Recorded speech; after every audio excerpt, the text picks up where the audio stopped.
भवन अमंगलहारी, द्रवौ सुदशरथ अजिर बिहारी।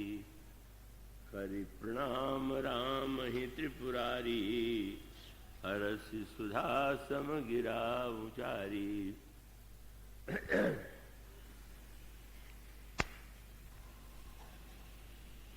यह पंक्ति जो आपके समक्ष पढ़ी गई है वह उस अवसर की है जब भगवती उमा की जिज्ञासा के उत्तर में भगवान शंकर प्रभु श्री रामभद्र की कथा सुनाने के लिए प्रस्तुत होते हैं। ये चौपाई जो अभी आपके सामने है उसमें ये अंतिम उस ध्यान की चौपाई है जिसमें भगवान के बाल रूप का वर्णन करते हुए शंकर जी उनकी विशेषता, उनकी महिमा बताते हैं। जो मंगल के भवन हैं और अमंगलों को नष्ट करने वाले हैं, वे महाराज श्री दशरथ के प्रांगण में अजर में विहार करने वाले जो श्री राम हैं वो द्रवित हों और हम पर कृपा करें। और इस वाक्य के बाद वे राम कथा प्रारंभ करते हैं। वैसे जो पूरा वंदना प्रसंग है वो तो बड़ा ही गंभीर और विस्तृत है, पर वो अब आज और कल 2 ही दिन हैं, इसलिए संक्षेप में ही कुछ बातें आपके सामने रखने की चेष्टा की जाएगी। भगवान श्री राम की महिमा के संदर्भ में भगवान शंकर का यह कथन है कि प्रभु मंगल के भवन हैं और अमंगल का विनाश करने वाले हैं। मंगल और अमंगल ये 2 शब्द ऐसे हैं कि जो व्यवहारिक जीवन में भी बड़े प्रचलित हैं। जब ग्रंथ पहले लिखे जाते थे तो उसमें जो स्तुति या वंदना की जाती थी उसकी व्याख्या अभी इसी रूप में की जाती थी, ये मंगल के लिए, जिससे रचना में कोई अमंगल उत्पन्न न हो, इसलिए ये वंदना आवश्यक है। तो इस तरह से स्पष्ट है। और जब प्रवचन के प्रारंभ में मेरे माध्यम से भी वंदना होती है तो उसके पहले एक शब्द आपने सुना होगा। गणेश जी महाराज का स्मरण करते हुए जिस शब्दावली का प्रयोग करता हूँ वह है मंगल मूर्तये नमः। हनुमान जी के लिए भी मंगल मूर्ति कहा गया और गणेश जी महाराज भी मंगल की मूर्ति हैं।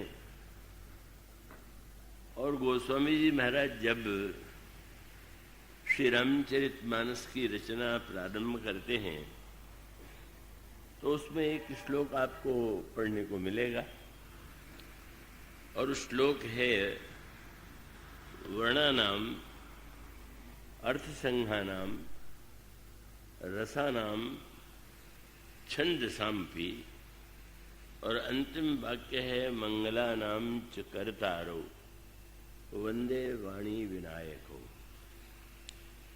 तो ये मंगल शब्द जो है रामचरितमानस में भी अनगिनत बार दोहराया गया है और आप भी अपने पारिवारिक जीवन में जब कोई कार्य इस रूप में संपन्न होता है तो उसे मांगलिक कार्य की संज्ञा दी जाती है। और प्रत्येक व्यक्ति यह चाहता है कि हमारे परिवार में, जीवन में मंगल हो और अमंगल का प्रवेश न होने पावे। भगवान शंकर भी उसी शब्दावली का प्रयोग करते हैं। वे कहते हैं कि जो मंगल के भवन हैं, अमंगल को दूर करने वाले हैं, वे दशरथ अजर बिहारी प्रभु श्री रामभद्र द्रवित हो करुणा करें।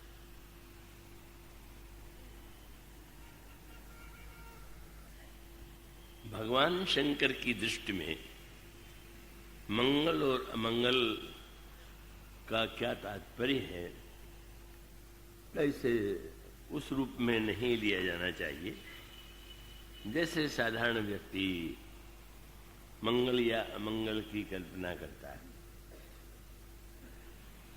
आप विचार करके देखिए, मंगल क्या है और अमंगल क्या है। तो एक तो पक्ष वह है जिसको हम कहेंगे तात्विक सत्य, तात्विक पक्ष, और दूसरा वह है जो व्यवहार में प्रयुक्त किया जाता है। तो दोनों में अंतर होना स्वाभाविक है। मंगल के संदर्भ में समाज में धारणाएं जो प्रचलित हैं, आपने सगुन असगुन के विषय में पढ़ा भी होगा, सुना भी होगा, और जीवन में उसको किसी वस्तु को देख करके आपको प्रसन्नता होती है और आपको ये लगता है कि ये तो बड़ा मांगलिक शगुन हुआ, और उसके विरुद्ध आपको प्रतीत होता है कि यह तो अमंगल हो गया, अशुभ हो गया।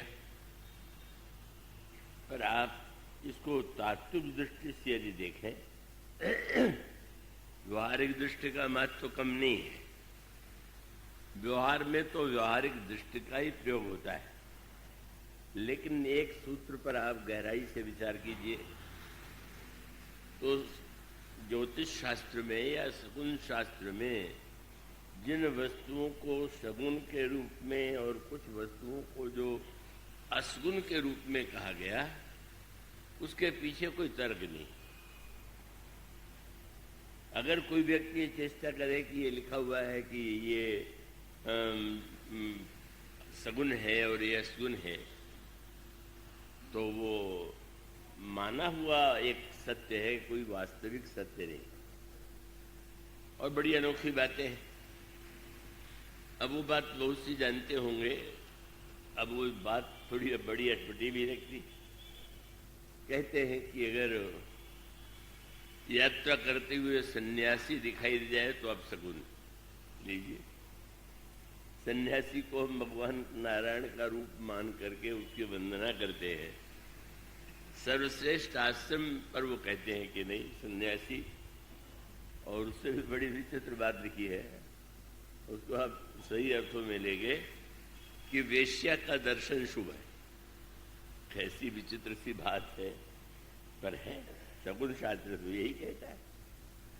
और इतना ही नहीं, अनेक वस्तुएं ऐसी हैं जैसे कहते हैं कि अगर कोई यात्रा करते हुए शव मुर्दा दिखाई दे जाए और मुर्दे के साथ रोने वाला कोई न हो तो ये शगुन। अब कोई मर गया है और वो शगुन शास्त्र कहता है ये शगुन हुआ। तो ऐसी बहुत सी बातें हैं। और क्या अधिकांश जो शगुन के और अशगुन के रूप में लिखे गए हैं, उनका कोई तात्विक या तार्किक अभिप्राय है ही नहीं। तब बहुत गंभीर होने से इसको मैं बहुत विस्तार नहीं दूंगा। तो एक होता है समूहगत संस्कार। कृपया आप एकाग्रता से उसे सुनेंगे। और ये जो समूहगत संस्कार होते हैं वो भिन्न भिन्न देशों में अलग अलग होते हैं। अब इस देश में ये मानते हैं कि बिल्ली रास्ता काट दे तो अशुभ है, और विदेशों में जो शगुन मानने वाले हैं वो बिल्ली को बड़ा शगुन मानते हैं। तो इसका अर्थ ये हुआ कि एक देश में जिसे शगुन मानते हैं दूसरी जगह अशुभ भी मानते हैं। और शगुन अशुभ के पीछे कोई तात्विक सत्य या तर्क है नहीं। तब क्या है? मैंने जो शब्द कहा वो थोड़ा अधिक एक गंभीर और वो सब के लिए बोधगम्य शायद न हो। वो ये है कि जो समाज की और व्यक्ति की जो रचना होती है और उसके मन में जो बातें आती हैं या जो कुछ कहता है वो तात्विक बिल्कुल नहीं होती। अब वो कई बातें ऐसी हैं कि थोड़ा स्पष्ट दृष्टांत दे दें कि वेद मंत्रों के लिए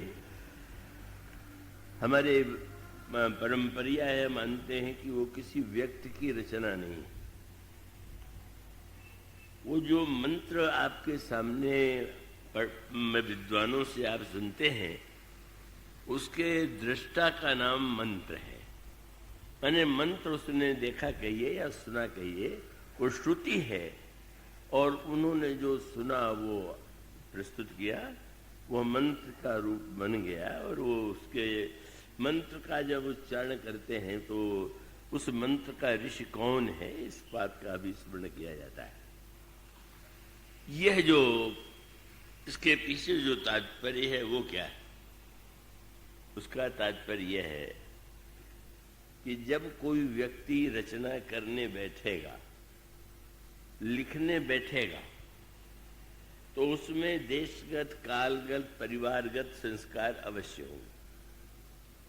और जब कोई संस्कार हमको पीढ़ी दर पीढ़ी मिला हुआ है, या सारे समूह में वही संस्कार माना गया है, तो जाने अनजाने में व्यक्ति के अंतःकरण में बैठा हुआ। और इस जन्म में अगर वो तर्क से न भी मानने की चेष्टा करे तो संस्कार पीढ़ी से आया हुआ है। तो ये जो सृष्टि रचना का एक सत्य है, मंत्र के लिए जो ऋषि की धारणा बताई गई, और ये कहा गया कि वेदों का रचयिता कोई मुनि नहीं, कोई विद्वान नहीं, और उसका अभिप्राय ये है, वो एक जटिल शास्त्रीय विषय है कि ये मंत्र का दर्शन कब होता है, उसका श्रवण कब होता है। तो उसके लिए एक शब्द है, जिस समय व्यक्ति ऋतंभरा प्रज्ञा की स्थिति में होगा, उसी समय उसको सत्य का साक्षात्कार होगा। अब वो व्यवहार में तो शब्द बड़ा जटिल हो गया, और उसका अर्थ है कि ऋतंभरा प्रज्ञा, तो वो स्वयं अपने आप में बड़ा जटिल शब्द है।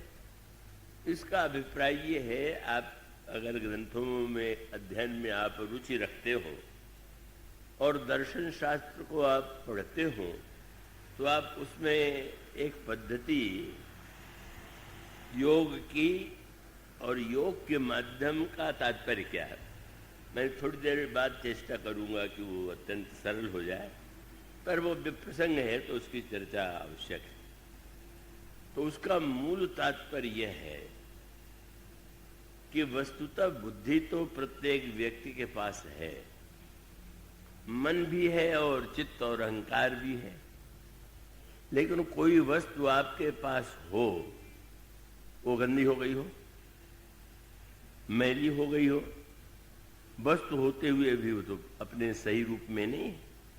जब आप नित्य दोहा सुनते हैं, हनुमान चालीसा का पाठ करते हैं, और उसमें आप श्री गुरु चरण सरोज रज निज मन मुकुर सुधारी, मन दर्पण है।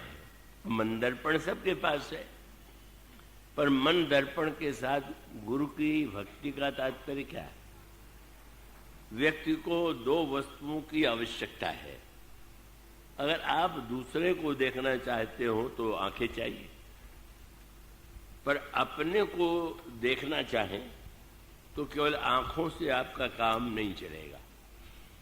तब आपको दृष्टि के साथ दर्पण भी चाहिए, शीशा भी चाहिए। दूसरे को देखें तो शीशे की आवश्यकता नहीं, पर अपने को देखने के लिए बैठे तो पहले दर्पण शीशा रख लीजिए और फिर अपने को देखिए। तो वस्तुतः दृष्टि और दर्पण, इन दोनों की आवश्यकता है, और गुरुदेव के द्वारा हमें दृष्टि भी प्राप्त होती है और दर्पण की शुद्धता प्राप्त होती है। तो इसका अभिप्राय कि बुद्धि तो है प्रत्येक व्यक्ति के पास, पर बुद्धि शुद्ध नहीं है। तो सुंदर दृष्टांत दिया गया है। इसका अनुभव आप वर्षा ऋतु में कर सकते हैं। पानी जब आकाश से गिरता है और बीच में आप ले लें, तो उसका जो रूप है वो अलग है, एकदम निर्मल स्वच्छ। और वही जल जब पृथ्वी पर गिरेगा, तब पृथ्वी का जो रंग होगा, पृथ्वी में अगर मिट्टी का रंग है, लाल है, तो जो जल भी लाली लिए हुए दिखाई देगा। अगर पृथ्वी में कोई गंदगी है तो जल में भी गंदगी दिखाई देगी। गोस्वामी जी कहते हैं बुद्धि जो है वही भूमि है, और संतों के द्वारा वेद पुराण के माध्यम से जिस जल की वर्षा होती है उसके लिए बुद्धि नहीं, सुमति भूमि थल हृदय अगाधो वेद पुराण उदधि घन साधु। सुमति की भूमि चाहिए, और उसका तात्पर्य यह है कि अगर आपके पास अपनी एक भूमि है, भूमि माने आपकी बुद्धि, भीतर वो बुद्धि भूमि है, और उस बुद्धि में पहले से ही कुछ मान्यताएं हैं, कुछ संस्कार हैं, कुछ अच्छे हैं, कुछ बुरे हैं, कहो है, तो परिणाम ये होगा कि वो ऊपर से जो शुद्ध जल है वो आकर के मलिन हुए बिना नहीं रह सकता। तो इसीलिए आप परंपरा जानते हैं कि अगर जल पीना हो तो वर्षा का जल जमीन पर गिर जाने के बाद उसे तुरंत नहीं पीते हैं, उस जल को रख देंगे, और रख देने के बाद जब धीरे धीरे मिट्टी नीचे बैठ जाएगी तब वो जल स्वच्छ होगा। और वो यूं भी एक परंपरा आप देखते हैं, नदी में ऊपर से आकाश से जल गिरा पर जल बिल्कुल गंदा है। अब धीरे धीरे सब वर्षा ऋतु के बाद जब शरद ऋतु आवेगी तो वो धीरे धीरे मिट्टी बैठ जाएगी, और तब वो जल जो है शुद्ध हो जाएगा। इसलिए शास्त्र कहते हैं, गोस्वामी जी ने कहा कि संत तो मेघ है और आपकी बुद्धि भूमि है, और जब संत कुछ कहते हैं तो मानो वर्षा ऋतु है।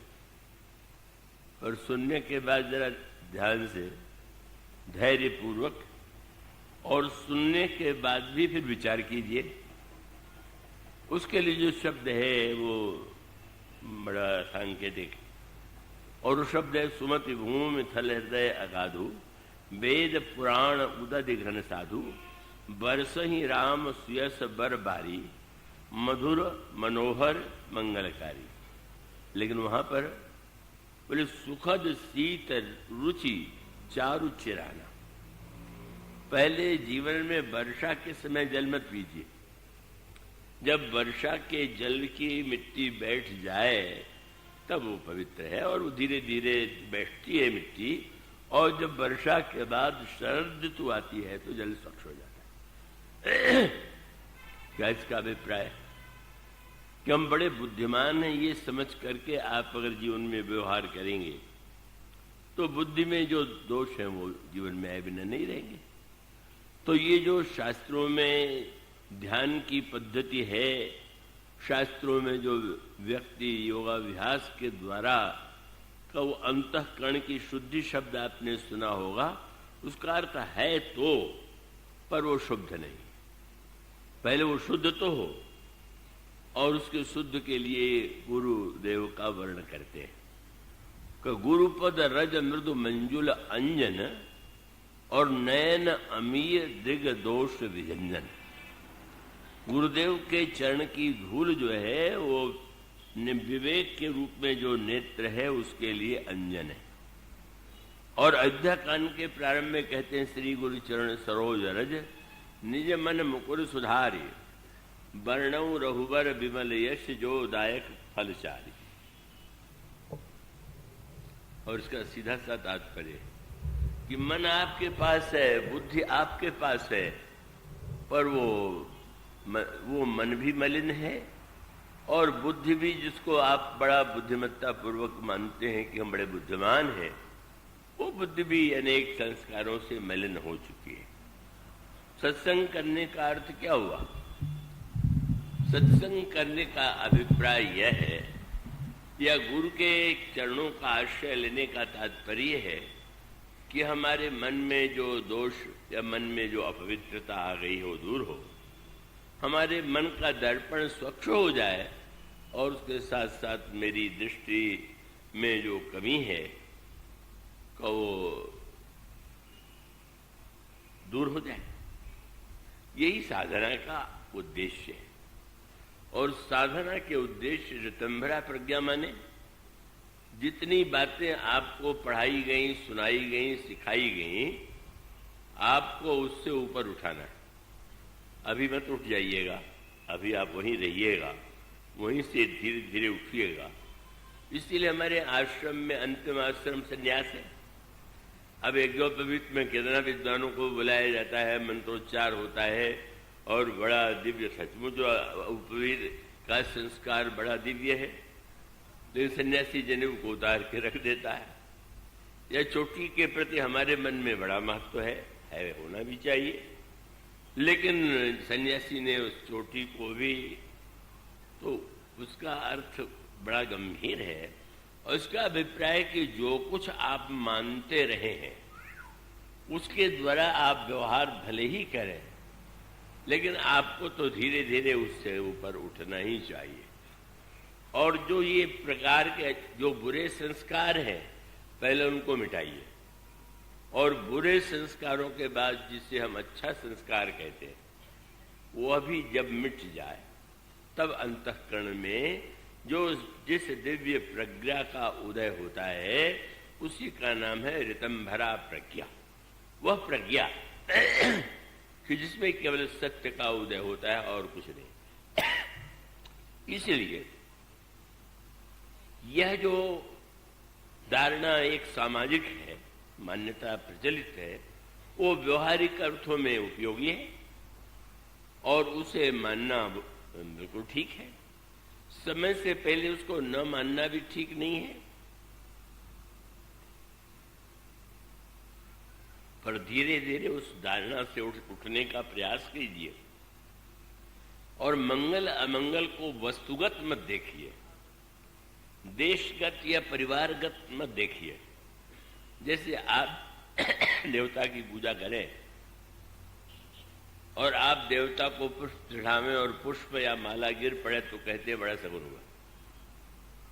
और बंगाल में एक विशेष संप्रदाय में नियम है कि अगर हम देवी को पुष्प या माला पहनावें और गिर पड़े तो बड़ा असगुन हुआ। अब बंगाल का सगुन और उत्तर प्रदेश का सगुन असगुन अलग अलग हो गया। और उसका मूल तात्पर्य क्या है? फूल गिरना सगुन है कि फूल न गिरना सगुन है, वो तो व्यक्ति अपना अर्थ लेता है। एक व्यक्ति अगर ये अर्थ ले कि देवी ने हमारी पूजा नहीं स्वीकार किया, फूल नहीं स्वीकार किया, तो असगुन हो गया। और एक व्यक्ति ने अर्थ लिया कि देवी ने प्रसाद दिया तो सगुन हो गया। माने वो सगुन असगुन आपके द्वारा लगाए गए जो संस्कार के अर्थ है उस पर नहीं थे। तो व्यवहार के बाद शंकर जी जब मंगल और अमंगल की चर्चा करें तो वो तो कोई वस्तुगत नहीं है, वह तो एक तात्विक सत्य है जिसको मंगल और अमंगल कहते हैं। भगवान शंकर जब कहते हैं कि मंगल भवन अमंगलहारी, तो आप जिन वस्तुओं को अमंगल असगुन माना गया है, शंकर जी तो उसी के रूप सारा अमंगल जो है, तब उसको उनकी बारात में जितने आप शकुन थे सब हुए। अगर ज्योतिष शास्त्र या शकुन शास्त्र को देखें तो शंकर जी की बारात में को मुखहीन, विपुल मुख काहू, बिनु कर पद कोई बिनु पद बाहू, और विपुल नयन को नयन विहीना। कोई आंख वाला एक आंख वाला, कोई दो आंख वाला, कोई सैकड़ों आंख वाला। मानो शंकर जी के साथ जितनी वस्तुएं हैं वो तो साक्षात अमांगलिक ही मानी जाती है, अशुभ नहीं। और इसलिए भगवान शंकर जब उन्हें धारण करते हैं, उसका बड़ा मीठा प्रसंग आता है। देवर्षि नारद को यह ज्ञात होना स्वाभाविक था कि भगवती सती इस जन्म में पार्वती का रूप धारण करके हिमालय के घर में प्रकट हुई, मैना जी के द्वारा प्रकट हो गई और वो पहुंच गए। थोड़े दिनों के बाद हिमांचल ने और मैना ने उनका पूजन किया। और पूजन करने के बाद कहा कि महाराज मेरी कन्या की हस्त रेखा देख करके कृपा करके आप बताइए कि कैसी हमारी कन्या का भाग्य कैसा है। तो उन्होंने कहा कि तुम्हारी कन्या तो बड़ी अद्भुत है, यही कर नाम सुमिरि संसारा, ये चढ़िए पतिव्रत असिधारा, और शैल सुलक्षण सुता तुम्हारी। अब एक बात तो आप जानते हैं कि आप भले ही चेष्टा करें कि केवल असगुन हो और रसगुन न हो, पर ऐसा तो नहीं हो सकता कि यात्रा में चलें तो जितने असगुन माने जाते हो उनको आप पहले हटवाएं, इनको हटा दीजिए। कई लोग ऐसा भी करते हैं। हमारे एक परिचित सज्जन थे, यहाँ आए थे, उनको एक रोग लग गया कि अभिजित नक्षत्र सबसे श्रेष्ठ होता है। अभिजित मध्याह्न काल में दिन में आता है। अब उनकी धारणा उस सीमा तक पहुंच गई कि जब यात्रा करते थे और ये लगा कि गाड़ी तो 11 बजे स्टेशन से छूट जाती है और उनका अभिजीत आवेगा 12 बजे, तो कई धनवान होने से कई सेवकों को भेज देते थे कि पीछे से कई स्टेशनों से जंजीर खींचना शुरू कर दो, जिससे यहाँ आते आते 12 बज जाए। मैंने कहा क्या पागलपन है, आपको ये धारणा बन गई, माने आप अभिजीत को बलात् बुलावेंगे और इसके लिए हजारों यात्रियों को वो सिर पीटेंगे कि किसने जंजीर खींच दिया। तो अब कई लोग ऐसे होते हैं। हमारे 25 सज्जन थे, जब वो प्रातःकाल विजयादशमी का दिन होता था तो आंख मूंदे रहते थे। वो कहते थे कि जरा कोई मछली ले आओ जल में भर के, ये लाओ वो लाओ, तब आप खोलते थे जिससे सगुन दिखाई दे। लेकिन सगुन आप कितना भी चाहे असगुन तो दिखाई दे जाता है, दिखाई दे सकता है। भगवान बुद्ध के जीवन की कथा आपने अवश्य सुनी होगी। भगवान बुद्ध का हृदय जो उस समय उनका नाम जिस तरह का था सिद्धार्थ, को वो बड़े कोमल चित्त के थे और उनका हाथ देख करके लगा कि ये तो वैराग्यवान हो जाएगा। तो पिता ने सोचा कि इसका एक ही उपाय है कि इसके सामने कोई ऐसी वस्तु आने ही न पावे।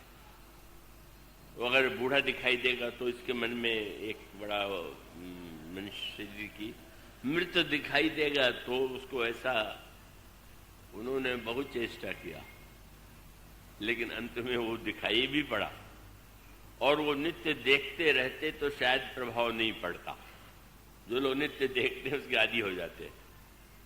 लेकिन वो तो जब एक विशेष दिन उनको दिखाई दे गया तो फिर उन्होंने जिज्ञासा किया सारथी से कि ये क्या है, और सुन करके कितना बड़ा वैराग्य हुआ। वो पत्नी और बच्चे को सोता हुआ छोड़ करके प्रस्थान कर देते हैं। तो इसका अर्थ है कि आप कितना भी प्रयास क्यों न करें, संसार में जिन्हें आप सगुन और मंगल मानते हैं वही केवल नहीं, सगुन और मंगल के साथ अमंगल भी है। तो ऐसी स्थिति में आप जब ये चेष्टा करेंगे कि अमंगल न होने पावे, असगुन न होने पावे, केवल सद्गुण हो, तो आप तो बड़े संकट में पड़ेंगे। इसलिए बहुत सुंदर बात आई, जब पार्वती जी का हाथ देख चुके तो उन्होंने कहा कि महाराज आपने कन्या की हस्तरेखा देख करके ये तो सब बड़े सुंदर फल बता दिए, पर व्यक्ति में फल के साथ कोई न कोई दोष भी होते हैं, तो कुछ दोष भी तो बताइए। तो नारद जी ने कहा अच्छा सुनो जे अब अवगुण द्विचारी, अब 2-4 अवगुण भी सुन लो। और जब सुना है हिमालय ने तो इतने घबरा गए कि महाराज ने तो बहुत अभी जो सगुन बताया और जब अवगुण बताने लगे तो क्या कहने लगे, बोले जोगी, जटिल, अकाम मन, वो इसको जो पति मिलेगा वो योगी होगा। जटिल माने जटाधारी होगा, अकाम माने जिसके जीवन में कोई काम की वृत्ति नहीं होगी, और उससे भी भयानक बात कह दिया कि वो नंगा रहेगा। जोगी जटिल अकाम मन नगन, और शब्द क्या है? अमंगल वेश। चिता की राख लपेटे हुए। ये नहीं बताया कि शंकर जी का मैं नाम ले रहा हूं, बड़े क्रम से नारद जी ने कहा। अस स्वामी यही कह मिली परिहस श्रेष्ठ। उसको ऐसा स्वामी मिलेगा, इसके हाथ में रेखा पड़ी, इतने दुखी हुए, महाराज आपने क्या फल बताया? मेरी कन्या को अगर ऐसा दूल्हा मिलेगा, वर मिलेगा, जो इन अवगुणों से भरा पड़ा हो, तो उसका जीवन तो भार हो जाएगा। कोई उपाय? बड़ा सुंदर सूत्र है, उसको आप पढ़ते हैं, उसके अर्थ की गहराई पर विचार कीजिए। उन्होंने कहा इसका एक उपाय है कि जे जे बर के दोष बखाने, ते सब शिवपह मैं अनुमाने। ये जो दूल्हे का दोष मैंने बताया है, ये सब का सब शंकर जी में घटता। तो एक ही उपाय है कि इसको पति तो मिलेगा ऐसा ही, लेकिन अगर शंकर मिल जाए तो शंकर के यहां तो अमंगल भी मंगल हो जाता है। इसलिए जो तप करई कुमारी तुम्हारी, भावी हो मेट सके त्रिपुरारी। मनो संकेत ये था कि अगर ये कह दें कि तुम्हारी कन्या का विवाह तो शंकर जी से होगा, तो साधना तपस्या करने का कोई प्रश्न ही नहीं। पर उनका कि नहीं, अमंगल जैसे ज्योतिषी लोग जो है जब बतावें कि भाई ये ग्रह शांति के लिए करो, तो ग्रह शांति की जाती है। तो उनका उपाय यही है कि किसी तरह से तुम्हारी कन्या ऐसी तपस्या करे कि जिसको शिवपति रूप में अगर प्राप्त हो जाए, तो वो शंकर की विशेषता ये है कि उनके यहाँ जाकर के दूषण भी भूषण हो जाता है। तो ये दूषण और भूषण या अमंगल और मंगल, मानो भगवान शिव का जो स्वरूप है वो तात्विक सत्य का दर्शन कराता है। भगवान विष्णु के रूप में वह एक लोक मंगल की स्थिति का दर्शन कराते हैं, वो आवश्यक है। और शिव के रूप में जो एक जीवन में व्यापकता है, और उस व्यापकता से व्यक्ति घबराता है, और घबराता है तो भगवान शंकर का चरित्र क्या हुआ? अब मृत्यु तो कौन ऐसा होगा कि जो आतंकित न हो? मृत्यु के नाम से सब डरते हैं, बच्चा के या किसी को मुंह से निकला रहे चुप रहो चुप रहो, ऐसा नहीं बोलते। लेकिन जब पार्वती जी ने कहा कि महाराज, मैना जी ने कहा अपने पति से, महाराज अब आए नारद जी ने ऐसा फल बता दिया, तो आप ध्यान रखिएगा कि मेरी कन्या को ऐसा वर दीजिएगा कि जो घर बर कुल होई, जो घर बर कुल होई अनुपा, करिए विवाह सुता से अनुरूपा। घर अच्छा हो, कुल अच्छा हो, और बर हो। बाद में जब पता लगा गया, दूल्हा जी जब पधारे कि इनका घर काहे का है, हीरे मोती सोना काहे का, बोले तो मसान में रहते हैं, जहाँ चिता जलती है, जहाँ जाना कोई नहीं चाहता, पर जाना तो पड़ता है। तो शंकर जी कहते हैं हम तो यहीं बैठेंगे। और पूछा गया कि अच्छा ये वर जो है उनका कुल क्या है? बोले तो कुल का कोई पता ही नहीं, इसके पिता कोई है ही नहीं है, तो कुल विहीन है। तो इसका अभिप्राय हुआ कि ये जो वर है का ये तत्वतः सत्य का दोनों की जीवन में आवश्यकता है, इसका संतुलन बनाए रखना चाहिए। संतुलन बनाने का अभिप्राय ये है कि भगवान शिव पालन के देवता है, सृष्टि का पालन करते हैं, और भगवान शंकर को संहार का देवता माना जाता है। तो संहार और पालन लगता तो विरोधी है। पालन तो सबको प्रिय लगेगा, संहार किसको अच्छा लगेगा? पर नहीं। विष्णु भगवान जहां पर पालन की महिमा बताते हैं, वहां पर भगवान शंकर व्यक्ति को तत्वतः सत्य बताते हैं। महाराज पूछा गया, आप मसान में क्यों रहते हैं? कोई आपकी क्या बात है, आप चाहे जैसा भवन बना लीजिए, घर बना लीजिए। तो शंकर जी ने हंस करके कहा कि जितने घर वाले अंत में जहां आते वही ठीक। तो कोई बढ़िया से बढ़िया घर बनाओ तो कोई रहने तो देगा नहीं। सूरदास जी ने कहा, अरे भाई याद रखना, घर के कहें बेग ही काढ़ो, 100 हो गया तो चिंता हो गई, भाई जल्दी निकालो। क्यों चिंता हो गई? बोले भूत भय को खोइए, कहीं बहुत देर रहा भूत हो गया, खा जाएगा। तो जिसने परिश्रम से इतना बढ़िया घर बनाया उसको निकाला जाएगा। और जिसको हृदय से लगा करके गदगद होते थे, बोले तो अपवित्र हो गए, अब बिना नहाए अपवित्रता दूर नहीं होगी। मानो इसको सही अर्थ में, ये नहीं कि आप अब घर वालों से यही कहने लगे और परिवार से यही कहने लगे, ये तो कोई शोभा नहीं। उसका अभिप्राय यह है कि भगवान शंकर तो यह बताना चाहते हैं कि भाई चाहो चाहे न चाहो, ये तो जीवन के दोनों सत्य हैं। अगर सृजन हुआ है तो उसके बाद पालन, और पालन के बाद संहार होगा। तो संहार को तुम इतना बुरा क्यों मानते हो, डरते क्यों हो? भगवान शंकर ने एक नई व्याख्या किया। भगवान शिव मानो व्याख्या करते हैं, और ये व्याख्या करना यदि सीख ले तो कथावाचक भी अच्छा है, पर कथावाचक तो घंटे भर ही व्याख्या करते हैं। जीवन में जितनी घटना होती हैं उनकी व्याख्या करना सीख लीजिए। विभूति ऐश्वर्य को कहते हैं, भोग विभूति भोग कर रखे। बड़े बड़े ऐश्वर्यवान है, सारी विभूतियां हैं। और आपने इस विभूति शब्द का दूसरा अर्थ जरूर सुना होगा। शंकर जी शरीर पर क्या धारण करते हैं?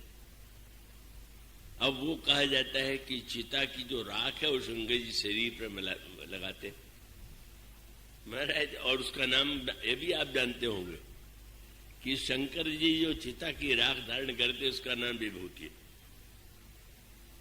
गुरुपद रज मृदु मंजल अंजन, नैन अमीय दृग दोष विभंजन, तेकर गोस्वामी की विमल विवेक विभूति, सुकृत संभूतन विमल विभूति।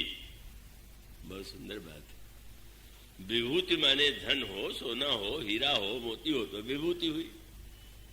और शंकर जी लगा रहे हैं चिता की राख, और चिता की राख को देख करके कहेंगे कि ये विभूति, ये पवित्र है। कितनी बढ़िया बात है। शंकर जी से कहा गया, महाराज आप चिता इतनी अशुद्ध है, उसकी राख शरीर पर लगाते। उन्होंने कहा देख लो, संसारी इतने स्वार्थी होते हैं कि जब तक काम चले तब तक शुद्ध, और अपने काम का न रहे तो अपवित्र। और मुझे लगता है कि इसका धाम काम छूट गया, सबसे शुद्ध ये है। इसका धाम काम कुछ नहीं रह गया, न कोई परिवार वाले, न कोई धाम, कोई घर। मानो भगवान शिव जो नहीं चाहता है व्यक्ति, पर न चाहने से क्या होगा? जो आप नहीं चाहते, न चाहना आश्चर्य नहीं है, पर वो तो शिव है। इसीलिए इसका अभिप्राय क्या है? शंकर जी का नाम एक नाम है भव। भव अंग भूत मसान की, सुमृत सुहावन पावनी। जब जनक नंदिनी सीता ने श्री राम भद्र को देखा, और देखने के बाद देवी पार्वती के मंदिर में गई और पूजन करने लगी, तो उन्होंने 3 शब्द कहे पार्वती जी के लिए। क्या? हे देवी, भव भव विभव पराभव कारिणी, विश्व विमोहन स्वबस विहारिणी। वैसे तो कह सकते थे यही जन्म देने वाली हैं, यही पालन करने वाली हैं, इन्हीं के द्वारा संहार होता है। पर उन्होंने जानबूझ करके किशोरी जी बोले तो बहुत बड़ी बात। बोले भव भी भय माने, भव माने जन्म होना, विभव माने जहां पालन और संसार है, और पराभव माने विनाश या हार है।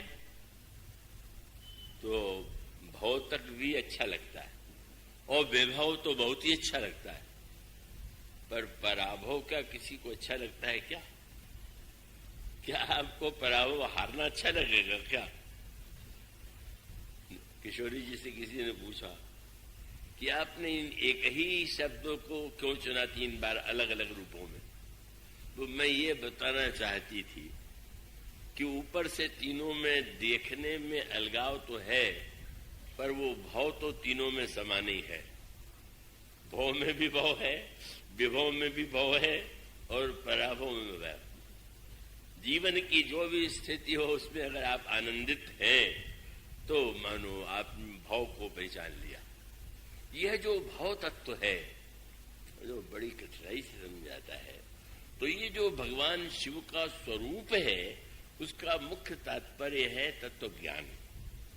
और उस तत्व ज्ञान का अभिप्राय है कि जीवन का जो सत्य है, जो होना ही है, जो अनिवार्य है, का उसको आप स्वयं विवेक पूर्वक स्वीकार करने की स्थिति में बन सकें। भाव में भी उसे देखिए, विभव में भी उसे देखिए, पराभव में भी उसे देखिए। इसलिए भगवान शिव अंत में पार्वती जी के लिए उन्होंने कहा तुम्हारी कन्या तपस्या करे और शंकर से विवाह हो जाए तो आनंद आनंद है। पर विचित्र बात हुई, तय भी हो गया। बड़ी कठिन तपस्या के बाद शंकर जी ने किसी तरह से विवाह करना स्वीकार किया। लेकिन जब बारात आई तो उत्साह हिमांचल नगर में थाल सोने का सजाया गया और साथ साथ चारों ओर आनंद का वातावरण है। दूल्हा आ गया और जो दूल्हे को देखा पहला काम क्या किया? मैना शुभ आरती संवारी, संग सुमंगल गावे नारी, सुमंगल परिछन चली हरई हरसानी। हर का परिछन करने के चले गई, हर समझ के दिखाई कौन पड़ गया? बोले विकट बेस रुद्र ही जब देखा। उसका नाम हर भी है और उसका नाम रुद्र भी है। हर की कल्पना थी और निकल आया रुद्र। इस दूल्हे की कोई आरती उतारेगा? और जहां सांप उतार रहे हो, भयानक सारा दृश्य और दूल्हा नंगा खड़ा हो, किस माँ का गोस्वामी जी ने का थाल पटक दिया। दिए को बड़ा लोग सगुन से जोड़ते हैं, दिया बुझने न पावे। बड़े बड़े प्रबंध होते हैं कि भाई घी देखता रहे, तेल डालते रहे और हवा से बुझ न जाए तो थोड़ा, कई लोग शीशे का भी प्रबंध रखते हैं चारों ओर। बोले शीशा अगर कहीं दिया बुझ गया अनुष्ठान में तो अनर्थ हो जाएगा। यहाँ तो दूल्हा जी का स्वागत जो हुआ सबसे बड़ा सुन हो गया, थाल ही पटक दिया गया। और वो जिस समय क्रोध में भर करके लौटी, बड़ी दुखी। कौन? मैना स्व आरती संवारी, संग सुमंगल गावह नारी, परिछन थार सोह बर पानी, परिछन चली हरई हरसानी, विकट वेश रुद्र ही जब देखा, अबला उर अबर न उर भय भय अभिषेक। आरती की जगह बस फिर हुए अर्थ की बात। इतना बड़ा अपमान शंकर जी से कहा गया कि क्या अब भी विवाह के लिए आपके मन में है? आप देवादेव पूजित हैं और यहाँ आपका इतना बड़ा अपमान। थाल पटक दिया गया, दिया बुझ गया। तो भगवान शंकर ने कहा कि तो बड़ा भारी से उन्हें क्या? बोले दिया तो रात्रि में जलाया जाता है और सूर्य के उदय के बाद दिया बुझाया जाता। तो बुझ गया इसका अर्थ मान लिया गया कि सूर्य सामने आ गया तो अब दिए की आवश्यकता नहीं। अर्थ ये जीवन में अर्थ लेने की कला। इसी को श्रीमद् भागवत में कहा गया कि आप भगवान को समझना चाहे तो तत्तेनुकंपाम सुसमीक्षमाणो भुंजान एवात्म कृतम विभागम हृदवाग बपुर्भ्याम विदन नमस्ते मुक्ति पदे सदाय भाग। इसका अभिप्राय कि अर्थ लिया है। बोले इसमें असम्मान कहां? सब दूल्हों की जैसे आरती उतारी जाती है, अगर मुझे भी दीपक से अगर मेरी आरती उतारी जाती तो बहुत बड़ा सत्कार है। और भगवान शंकर से किसी ने, देवता ने कहा कि आपने भी तो विचित्र कार्य किया। अरे आप सर्व समर्थ हैं, एक दिन के लिए कपड़ा बदल लेते और साथ में रहने वालों को ये सब जो ले आए नाना प्रकार के असगुणों से घिरे हुए, और देखने ही नहीं, डर के मारे भागे। तो भगवान शंकर ने कहा, भाई सब व्यक्ति वो है जो अपने स्वागत से वैदिक बारातियों की चिंता करता है। तो जब डर के मारे मैं भागी तो मैं समझ गया ये रुद्र रस का स्वागत है। और जब रोने लगी तो बोली ये भी रस है। जीवन में जो है वो रस ही है। शांति भी रस है, श्रृंगार रस भी रस है, और रस तो रस है, लेकिन हम कहाँ चाहते हैं कि सारे रसों की उपलब्धि हो। भगवान शिव मानो हमको उस तात्विक सत्य का दर्शन कराते हैं, जिस तात्विक सत्य के दर्शन का अभिप्राय ये है कि वस्तुतः हम वस्तुओं में उल्टा अर्थ क्यों ले रहे हैं, अर्थ लेने का प्रयास क्यों नहीं करते। और अर्थ लेना सरल थोड़ी है, भाषण में सरल है पर जीवन में कठिन है। मैना तो साक्षात बुद्धि है, हिमालय अचल निष्ठा है, पर बुद्धि भी विचलित हो गई और उन्होंने बड़ा दुख प्रकट किया। पर सबसे क्रोध उनको नारद पर आया। बोले इस पगले से विवाह के लिए मेरी कन्या से तपस्या करा दिया, पूरा पाखंडी साधु है। भला बताओ, ऐसे दूल्हा को पाने के लिए किसी को तपस्या कराई जाए। मानो संकेत ये है कि वो तो ये कहती कि नारद कर में का विकारा, भवन मोर जिन वसत उजारा, और आश्चर्य अवगुण साध्य उनके मोहन माया, उदासीन धन धाम न जाया, पर घर घालक राज की भीरा, बांझ की जान प्रसव की पीरा। कह रहे इसका विवाह तो हुआ नहीं, बच्चे बच्ची के दुख सुख को जानता नहीं, ऐसे हमारी कन्या का सर्वनाश कर दिया। और बस अब वहां पर पार्वती जी ने भी अपने विज्ञान का परिचय नहीं दिया। पार्वती जी ने कहा, माँ अगर मेरे भाग्य में ऐसे दूल्हा लिखा हुआ है तो आपको उससे तो आप तुमसे न मिटी ही कि विधि के अंका, माँ तो व्यर्थ जन लेहु कलंका। और उसके पश्चात फिर बहुत सुंदर बात आई। अंत में शंकर जी तो प्रसन्न हो रहे हैं, रोने लगे तो कहने लगे तो ये भी रस है। अगर हंसी पहले हंसी हो रही थी तो वो भी रस है। सारे बराती रस रूप। शंकर जी सबसे बड़े कवि हैं, और उनके बारात में अगर सारे रस न आवे तो किस काम की बारात। मानो यह जीवन साक्षात केवल मधुर ही रस नहीं है, केवल लावण्य ही रस नहीं है। आप करेला लेंगे तो क्या उसमें मिठास मिलेगी, क्या कड़वाहट तो मिलेगी? क्या मिर्चा खाएंगे तो उसमें आपको तीखापन नहीं लगेगा क्या?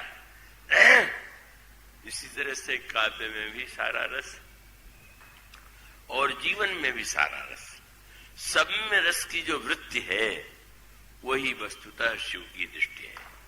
और इसीलिए नारद जी ने सोचा कि चले समझावें, पर डर गए, पता नहीं क्या स्वागत हो। मुझे देखते ही क्या व्यवहार मुझसे किया जाए कि तुम्हें शादी बिगाड़ी है इस पागल से। तो 7 ऋषियों को साथ ले लिया और चलिए, और लेकर के आए। यही सत्संग है। सत्संग क्यों करना चाहिए? हम सही अर्थ लेना सीख जाए। जीवन में हमेशा ऐसा ही अर्थ क्यों लेते हैं कि जो अर्थ उल्टा हो।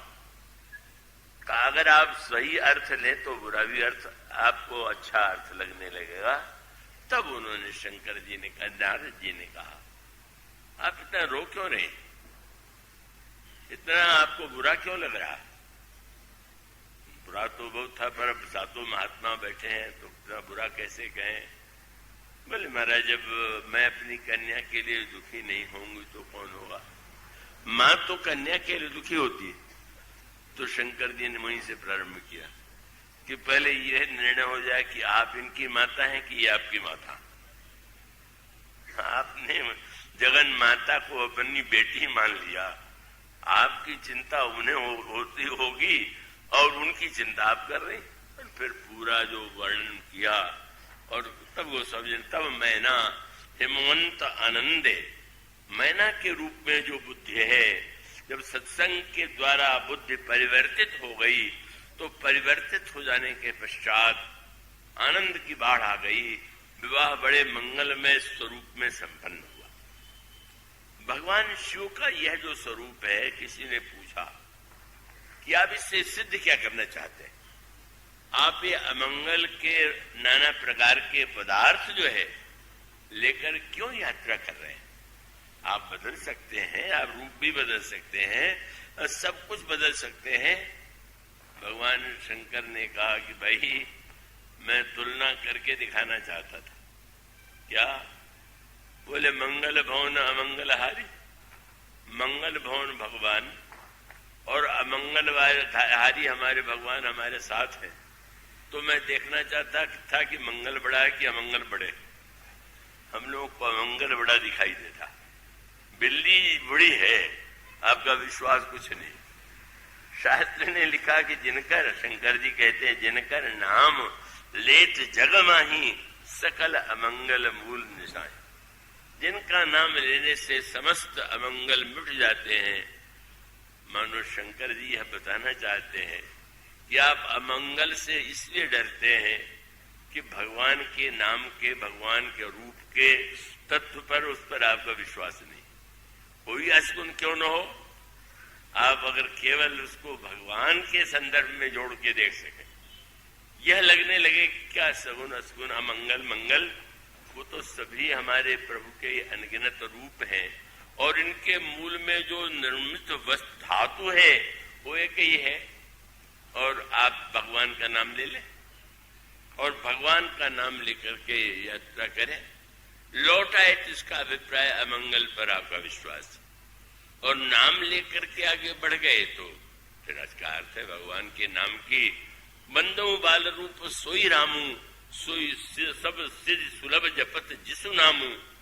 अब आप हनुमान जी के चरित्र में यही तो पाते हैं। नाना प्रकार के अमंगल, नाना प्रकार के विरोध, और ये सब कुछ होते हुए भी हनुमान जी ने, महानतम वो शंकर के ही अवतार हैं, और उन्होंने वो जीवन में दिव्य रूप प्राप्त किया। इसलिए भगवान शंकर कथा के प्रारंभ में जब वो वंदना करते हैं तो बोले हमारे प्रभु श्री राम जो है, मंगल और अमंगल संसार की वस्तुओं में देखना व्यर्थ है। वो तो वस्तुतः अगर हम प्रभु को हृदय में धारण कर लें, जिह्वा पर उनके नाम का जप करें, तो मंगल भवन अमंगल हारी द्रवो सो दशरथ अजर बिहारी। आज यहीं तक, कल कथा का विश्राम। बोलिए सिया।